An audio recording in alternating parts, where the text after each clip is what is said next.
something a little bit different. I made a huge order of Critical Role merch, so I thought it would be really fun to do an unboxing. And I'm also doing a Ask Me Anything. I asked you guys here on YouTube, as well as on my Twitter and on my Discord, if you had any questions for me, and so we're gonna go through those and answer them. All right, now I need to do a shot of the box because it's massive. Okay, ready?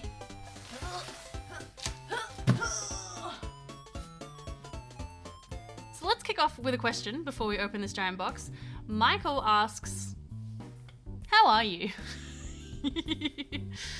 Michael, thank you so much for asking. I am doing really well. I'm not gonna lie, I'm really tired right now. I don't know if you can see these bags. Staying up late on Friday nights, editing and filming for Critical Role, and then getting up for work at 6 a.m. on Saturday has been quite a thing. But you know, we do it for the conspiracies. Let's get into it. Let's open this box. Okay, here we go. Oh, okay. Oh my gosh! Oh my god! Oh my god, I'm so excited. What is this box?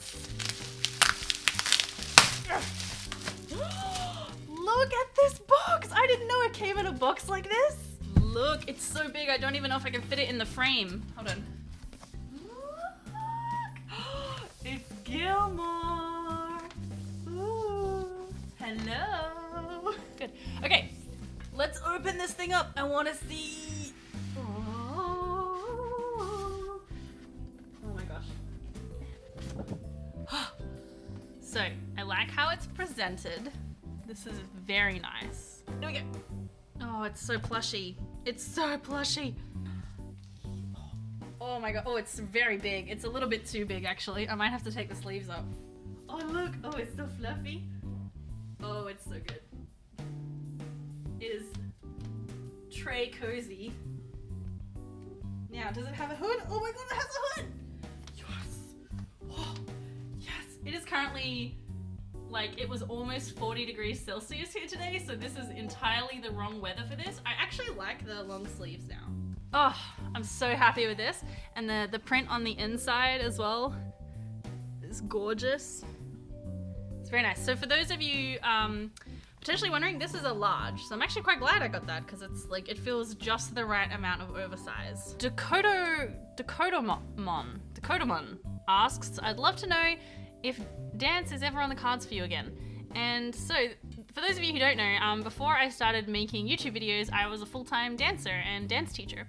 And I ran a school, and that was kind of like my whole life. So I sort of retired, I guess. I got a little bit burnt out, and I passed on my business to some wonderful friends and dancers, and it's still going today, so it's nice to see my little baby kind of flourishing. So I actually do still dance. I normally, well, I haven't been for a couple of months. I normally go to a class once a week, and I sometimes perform and stuff, so yeah.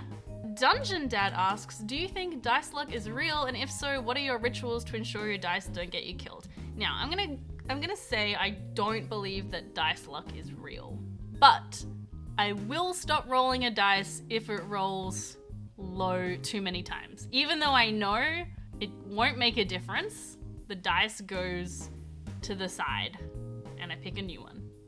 Yeah. Brendan asks, if you could be any D&D class in real life, what would you be? And the obvious answer is wizard. Just 100% I would be a wizard. If I could, look, I wouldn't even want to be a full wizard. If I could just have the prestidigitation cantrip, I would be so happy, because cleaning is the bane of my existence. I hate cleaning, I hate doing the dishes. So if I could just like I would just walk around my house going like this and just cleaning everything, that would be great. But also like fireball would probably be fun as well, I guess. Henry asks, what are your feelings on Dimension 20?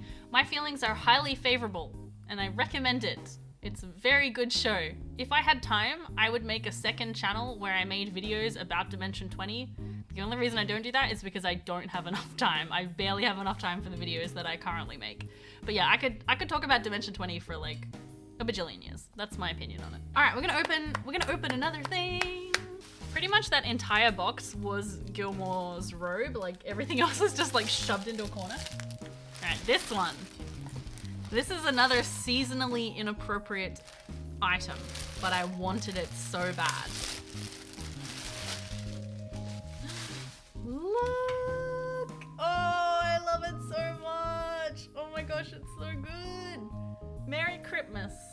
So, this is rather unfortunate because I live in a country where it is 40 degrees Celsius on Christmas Day, so this is not something I am going to be wearing at Christmas time. This will be a thing that I'm wearing in the middle of the year because we don't celebrate winter in the seasonally appropriate time here, and that makes me angry every day of my life.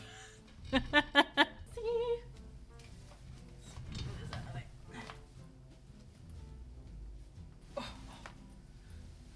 Oh, it's like, it's a good size. Oh, it's nice. Ooh, I need to roll up the sleeves a little bit because that will like bother me. All right, it's too hot. I gotta take it off. Oh, I really like the tag as well. It says, how do you want to wear this? Battle tested in Exandria. 100% acrylic, 100% glorious. That's really cool. I don't really like that it's all acrylic, but I like that. All right, Matthew Perkins. Shout out to my good friend Matthew Perkins. Matthew Perkins asks, if you could delete one fruit or vegetable to cause maximum disruption to the world, which one would it be? Now, I have actually heard Matt talk about this on his stream before, so I know that this is a question he has pondered very seriously. I think the correct answer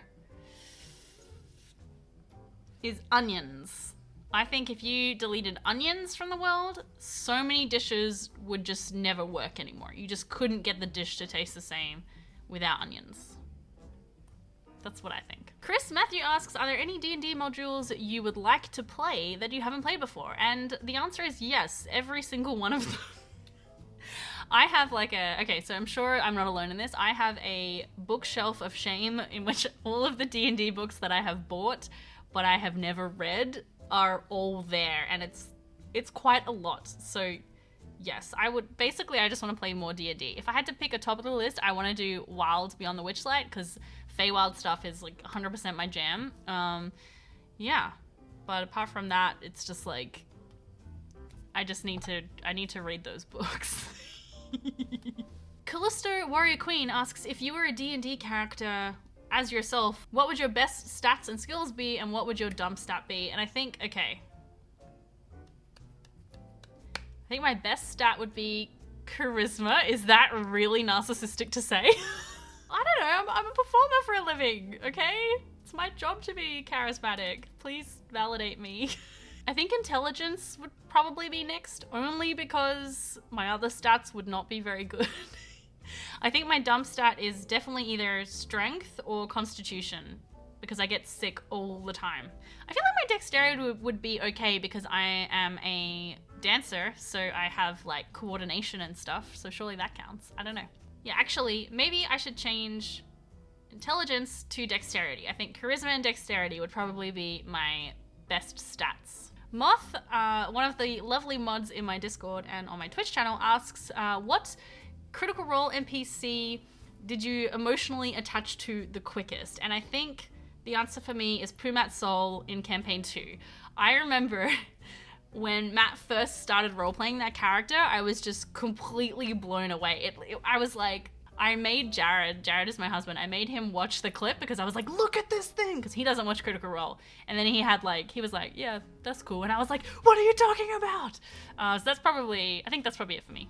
I love Pumat Sol. All right, I think we should open another thing. Yay, bidet, mates. I'm gonna have to so t-shirts are always too tight for me on my my hips, so I'll have to tuck it under. Hey, that's pretty cool. Jessica asks, what is your favorite or funniest NPC that you made up mid-session? Now, this is very silly. I was running Lost Mines for my friends, and so my friends had never played D&D before, and their only knowledge of D&D was listening to the podcast Dragon Friends, which is very, very funny, and it's very silly D&D. So that is the method that they used when playing. It was an entirely silly game. They infiltrated the lair of this like bugbear chief, and I decided on a whim that the bugbear was going to be, his one dream in life was to open a bugbear B&B, a bed and breakfast. Yeah, so he basically asked the party to help him set up this B&B in exchange for whatever it is that they wanted. And he kind of had set out in his like little lair, like beautiful little tables with flowers and things, and he was like playing classical music in the background, but like he also had like, you know, his just like the spoils of like raiding this lair lying around everywhere. Anyway, it was very fun. It was very silly. Watermelon asks the very deep question, if you had the chance to be immortal, would you be? I think I gotta say no. Even though I'm terrified of death, like, I feel like the beauty of humanity is that it is so fleeting. Like, life has meaning because it is fleeting. And if you can just live forever, what's the point? You know? Like, eventually you're gonna run out of stuff to do. You're gonna run out of places to go. I don't know. Maybe that's just me. Carly asks, what are some tips you have for getting into cosplay or makeup, because I've seen you doing stuff at the Ren Fair and such. So I want to say unequivocally that I do not know how to do cosplay, and I don't really know how to do makeup. But I have a lot of very close friends that is the job that they do for a living. Obviously, that's their job. I'm kind of in that space quite a lot. So the thing I would probably recommend is just starting, because I think no matter what it is that you want to try and do, no matter what the interest is, if you don't start, then you're never going to get anywhere. So you just have to start, and you have to know that you're going to make a lot of mistakes, and you might feel icky sometimes, because it feels icky when we feel uncomfortable, but that's the only way you can progress and to grow. So yeah, my suggestion would be to just start wherever you can, however you can, even if it's the smallest little thing to start with, and just go from there. I don't know. That's just kind of life advice, right? Life advice with Luna. Okay, let's open something else. I've got more goodies. Oh, wow, this is way thinner than I thought it would be. I didn't realize it was more like a sweatshirt. Like, I thought it was like a proper fleecy hoodie, but it's much thinner, which is actually great for Australia. Hold on, let me...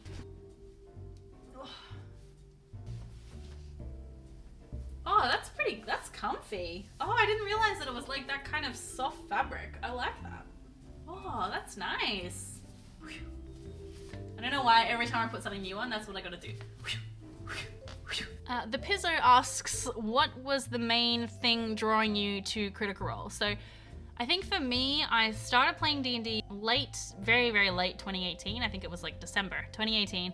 And I decided to get onto Twitter. I hadn't really used it very much beforehand, because it seemed like that would be a good place to, you know, meet other people and stuff like that.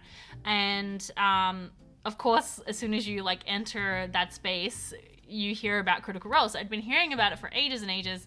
And I remember, I tried to listen to campaign 1, and I just didn't really enjoy it. And I kind of fell off of it. And then it was like quite a while until I decided to start listening to campaign 2, because I think it was, at that time I listened mostly to Dragon Friends, and so I think there was like a break in between their season or something when I didn't have anything to listen to. So I thought I'll give campaign 2 a go, and then I was just like immediately hooked into campaign 2.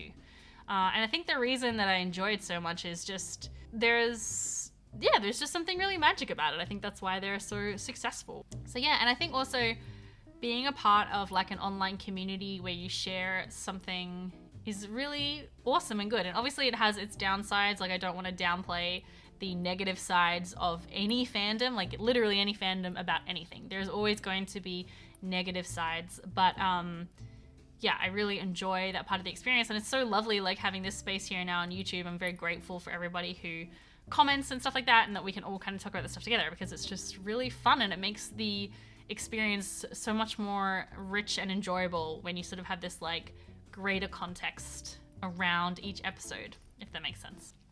All right, let's open some more merch.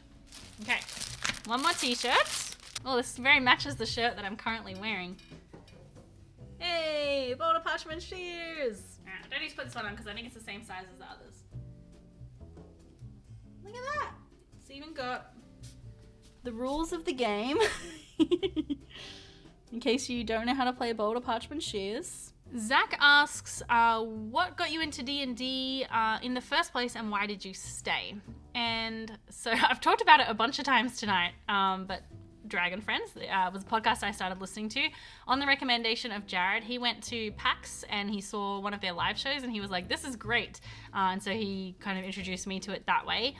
And I've always had friends who have played D&D. Like, I've got friends who've been playing D&D for, 20 years or something. But for some reason, I never thought D&D would be something I'd be interested in. It was one of those things that I put in a box over there, and I was like, that's not for me. Hey, it's cool. I'm glad you guys are into it, but it's not for me. I don't think it's really my thing. And I don't know why I did that, because I did that with a lot of stuff. I feel like in my mid-20s, I had a bit of a renaissance of myself in that I opened up my mind to a lot more things that I previously thought I wouldn't like. And I think it's because in school, I was very focused. I was very focused on school, and I was also very, very focused on dancing because my mum also owned a dance studio. So it was like I went to school all day, and then I went to the dance studio, and I practiced all night, and then I went home. And I didn't really do anything outside of those things. And so a lot of those peripheral pop culture hobby things, even cartoons and stuff, I never really interacted with. So yeah, it was just one of those things that I was like, that's not for me. And then after listening to the Dragon Friends, it was very reassuring that D&D doesn't necessarily have to be this serious high fantasy thing, that it can be fun and silly and you can muck about and you can learn as you go. And so then I asked my friend who played to, help me get into it. So he ran a couple of games that I played in, I think maybe 2 or 3 sessions. And then I decided that I was just going to be the dungeon master, and I started running games from there. And I just immediately got addicted. There's something about collaborative storytelling that is just it's magic incarnate. It's just, it's so satisfying and exciting and interesting. And yeah, I want to do more of it. I want to do as much of it as possible. All right, one more thing, which I'm very happy about. A chibi! Look at this little caduceus. Right here. What do we think? Hey!